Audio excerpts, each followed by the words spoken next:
প্রিয় দর্শক, আসসালামু আলাইকুম। আজ আমি শুধু ক্রিকেট নিয়ে আলোচনা করব। কিছু কথা বলার জন্য আমি এখানে এসেছি।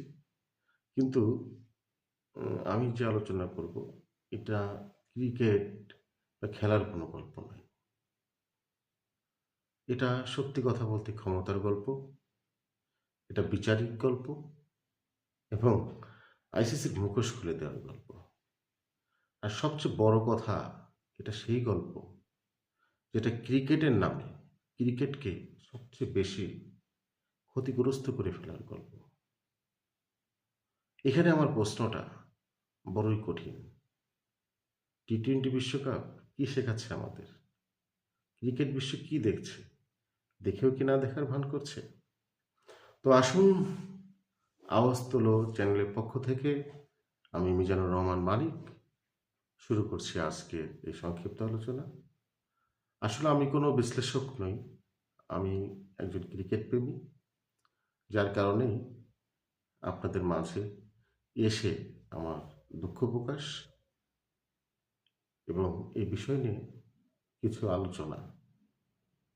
তো প্রথমেই আমি কয়েকটি পয়েন্ট ধরে আলোচনা করতে চাই, যেগুলো আমি আপনাদের মাঝে আলোচনা করব। প্রথমেই যেটা আসি সেটা হচ্ছে বাংলাদেশ বিশ্বকাপ থেকে বহিষ্কার করে, বয়কট বলেন। বাংলাদেশ যদি বয়কট করে তাহলে বয়কট, আইসিসি যদি বহিষ্কার করে তাহলে বহিষ্কার। কেন হলো? কি কারণে হলো? আসুন আমরা সেই বিষয়টা নিয়ে একটু আলোচনা করি। প্রথম সূত্রপাতটা মোস্তাফিজুর রহমানকে নিয়ে। তাকে আইপিএল থেকে বাদ দেওয়া হলো। কারণটা কি আপনারা সবাই জানেন। যাই হোক, নিরাপত্তাজনিত কারণে মুস্তাফিজকে খেলানো হলো না। ওকে, ফাইন।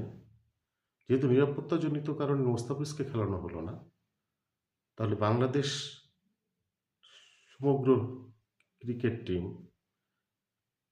টিমের আরও অনেকেই আছে, ম্যানেজার বলেন, কোচ বলেন, সাংবাদিক কর্মী বলেন, মানে মিডিয়া কর্মী যারা আছে, এটা একটা বড় একটা টিমের একটা বিষয় আছে। অর্থাৎ ইন্ডিয়া একজনকেই নিরাপত্তা দিতে পারছে না। যেখানে নিরাপত্তা ঝুঁকি আছে সেখানে এতগুলো টিম মেম্বার নিয়ে আসলে বাংলাদেশের যাওয়ার যে বিষয়টা, এটা মানে নিরাপত্তা ঝুঁকির মধ্যেই পড়ে। সেই ক্ষেত্রে বাংলাদেশের একটি যৌক্তিক দাবি ছিল যে বাংলাদেশ ইন্ডিয়াতে যে ক্রিকেট খেলবে, এটা ভেরি মাচ যৌক্তিক দাবি। এটা নিয়ে কোনো আর্গুমেন্ট চলে না। আইসিসিকে বলা হয়েছে, ও অনেক নাটকীয়তার পরে আসছি, দেখছি, শেষমেশ কি হলো? বাংলাদেশকে বহিষ্কার করা হলো টি-20 বিশ্বকাপ থেকে। একটা বড় ধরনের প্রহসন হলো। আইসিসি থেকে একটা বড় ধরনের প্রহসন বাংলাদেশে করা হলো। সেই ক্ষেত্রে বিসিসিআই কি চুপ ছিল। এখন আমরা ক্রিকেট বিশ্ব দেখছি, কিন্তু কিছু বলতে পারছি না। বাংলাদেশকে স্যালুট জানাই। বাংলাদেশ মুখ খুলতে পেরেছে। বাংলাদেশের মানুষও বাংলাদেশ ক্রিকেট দলের সাথে আছে এবং যেটা কিনা একটা সময়ের জন্য যুগোপযোগী একটা পদক্ষেপ নেওয়া হয়েছে, সেটা ক্রিকেট বিশ্ব একটা সময় বুঝবে। কারণ ক্রিকেট বিশ্বটা এখন তিন মোড়লের নীতি হয়ে গেছে, যেখানে ভারত সহ ইংল্যান্ড এবং অস্ট্রেলিয়া আছে। ভারতের এত মোড়লগিরি কোথার থেকে এসেছে, এই বিষয়গুলো আমাদের জানতে হবে।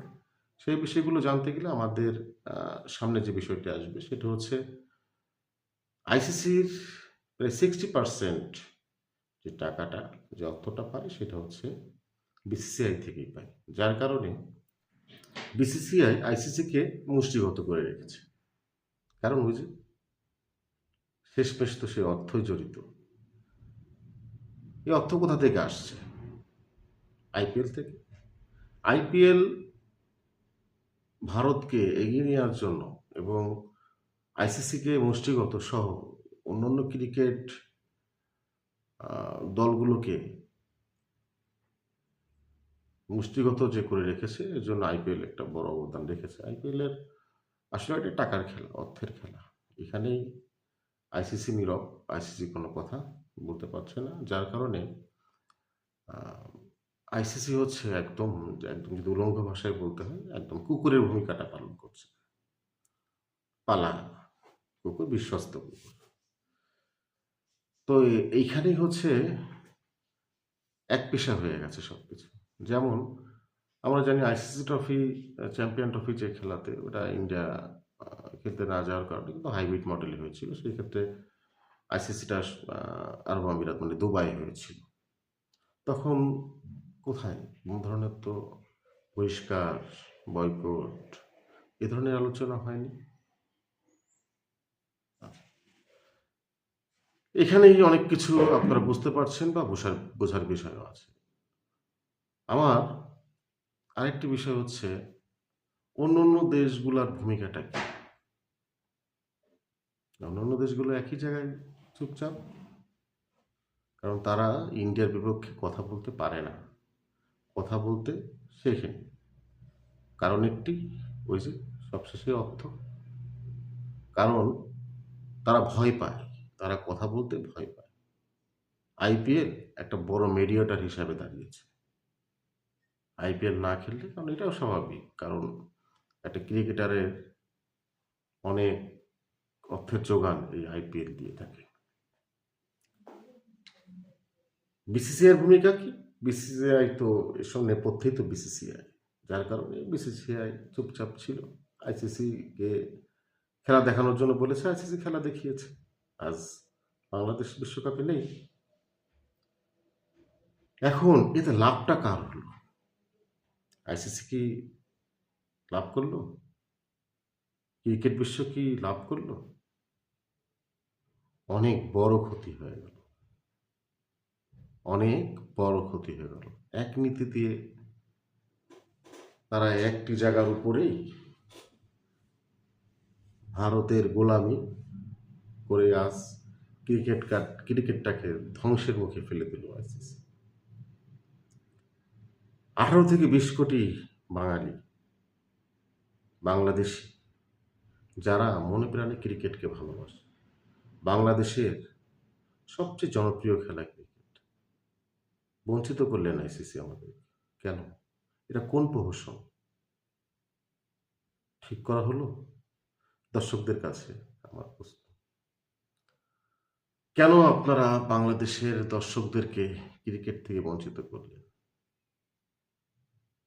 আইসিসি কি জানে ক্রিকেট বিশ্বে প্রায় 20% সাপোর্টার বাংলাদেশের, যারা ক্রিকেটকে ভালোবাসে?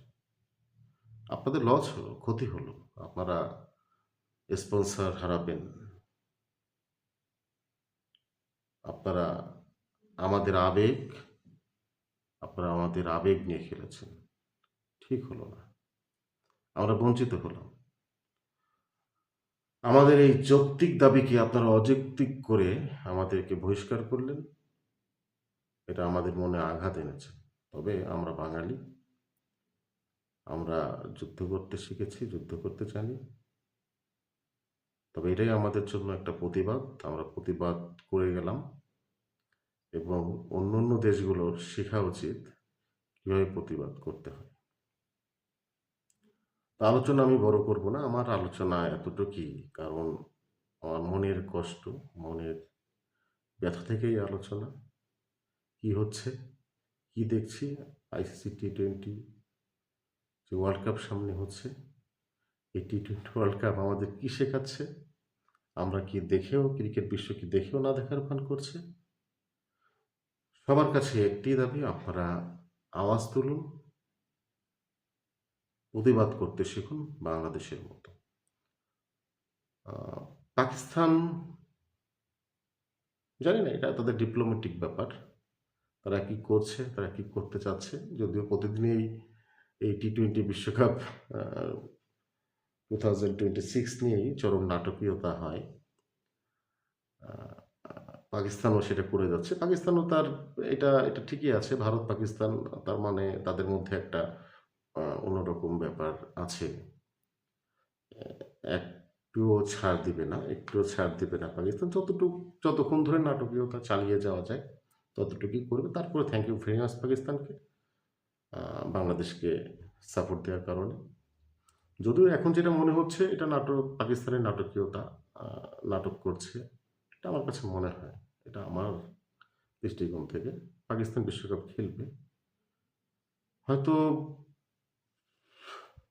তারা জার্সি উন্মোচন এখনো করেনি। তারা ওয়ার্ল্ড কাপ খেলবে। আর ওয়ার্ল্ড কাপ না খেলেও আমি কিছু দেখি না। তবে এটা যদি পাকিস্তান ভারতের সাথে ম্যাচ না খেলে, এবং আমি যেটা শুনলাম মিডিয়া মারফত, যে যদি তারা ফাইনালেও ওঠে, ভারত পাকিস্তান যদি ফাইনাল ম্যাচে হয়, খেলবে না। তো এটাও কিন্তু একটা প্রতিবাদের ভাষা। ক্রিকেট আবেগ, ক্রিকেট ভালোবাসা, মনে প্রাণে চাওয়া ক্রিকেট, ক্রিকেটকে ভালোবাসি, ভালোবেসে যাব। আর সেই ভালোবাসা থেকে আপনাদের মাঝে কিছু আলোচনা করতে আসলাম, আলোচনা করলাম। তো দর্শক, ভালো থাকবেন, সুস্থ থাকবেন, এই কামনায় আমি মোহাম্মদ মিজানুর রহমান, আওয়াজ তোলো চ্যানেলের পক্ষ থেকে ধন্যবাদ সবাই।